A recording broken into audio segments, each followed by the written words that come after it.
So everyone, welcome back to another video. তো আজকে কথা বলবো শাকিব খানের সিনেমার আপকামিং কাজ তাণ্ডব বলে সিনেমাটা নিয়ে। তো তোমরা সকলেই জানো যে তাণ্ডব সিনেমার কিন্তু বাংলাদেশে যে সমস্ত শুটিং হওয়ার কথা ছিল সেগুলো প্রায় কমপ্লিট হয়ে গেছে, 70% শুটিং, এবং 30% যে সমস্ত শুটিং বাকি আছে সেটা থাইল্যান্ডে হবে এবং আরেকটা শুটিং হচ্ছে ইন্ডিয়াতে হবে। তো মূলত বলে রাখি যে তাণ্ডবে কিন্তু হিউজ লেভেলের কিন্তু অ্যাকশন থাকতে চলেছে এবং অ্যাকশনের জন্য এই সিনেমাটায় কিন্তু ব্যাপক লেভেলে একটা বাজেট বা একটা খরচা সাপেক্ষ রেডি করা হয়েছে। কেন?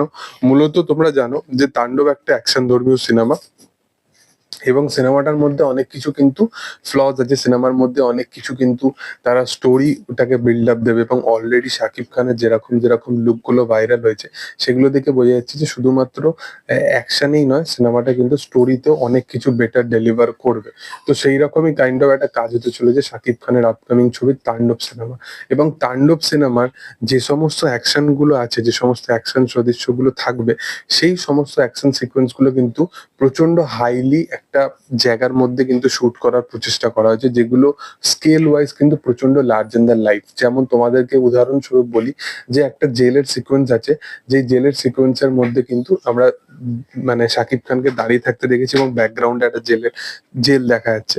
তো একটা জেলের সিকোয়েন্স, ফাইটিং সিকোয়েন্স থাকবে এই সিনেমাটার মধ্যে। একটা বড় ফ্যাক্টরি ইনভলভ করা হচ্ছে এই সিনেমাটার মধ্যে পার্টিকুলারলি, যেটা কিন্তু এই সিনেমার একটা বড় পার্ট হবে এবং সেখানেও কিন্তু কাইন্ড অফ ওয়ান টেক টাইপের অনেক শট দেখা যাবে এবং ওই ফ্যাক্টরিটার মধ্যে কিন্তু একটা ফাইটিং সিকোয়েন্স থাকতে চলেছে।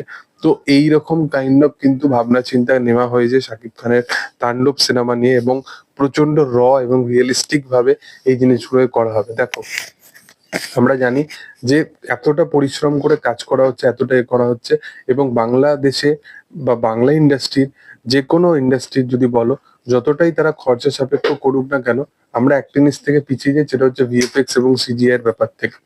ব্লাড পাথ গুলো আমরা যতটাই দেখিয়ে দিতে পারি কিনা, কিন্তু একটা অ্যাকশনকে, একটা প্রপার জিনিসকে স্টাইলাইজ করা, সেই ভিএফএক্স সিজিআই করার মতো খরচাটা আমাদের কাছে সেই লেভেলে তখনই আসবে যখন পার্টিকুলারলি শুধু একটা বরবাদ নয়, অনেকগুলো বরবাদের মতো কালেকশন করবে।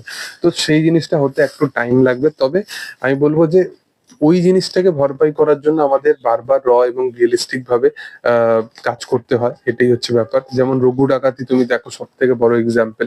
এত বড় একটা বাজেটের ছবি, বাট দেবকে খুবই অ্যান্ড রিয়েল ভাবে জিনিসটাকে কনসিডার করতে হচ্ছে। আজকে যে সমস্ত জঙ্গলে এলাকা আছে ওয়েস্ট বেঙ্গলের মধ্যে, সেখানে গিয়ে শুট করতে হচ্ছে গরমের মধ্যে। সো পার্টিকুলারলি এটাই এফার্ট থাকে একটা অভিনেতার ওপর। তো যাই হোক, তোমাদের কি বক্তব্য এই বিষয়টা নিয়ে সেটা তোমরা অবশ্যই কমেন্টে জানিও। তবে তোমাদেরকে আপডেটটা দিয়ে রাখি যে তাণ্ডবে কিন্তু হিউজ লেভেলে অ্যাকশন থাকতে চলেছে। তো দেখার যে আপকামিং দিনে কি হয়, তবে তোমাদের কি বক্তব্য সেটা জানিও। আর ভিডিও ভালো লাগলে অবশ্যই লাইক, শেয়ার, সাবস্ক্রাইব করে দিও। Thank you all, by.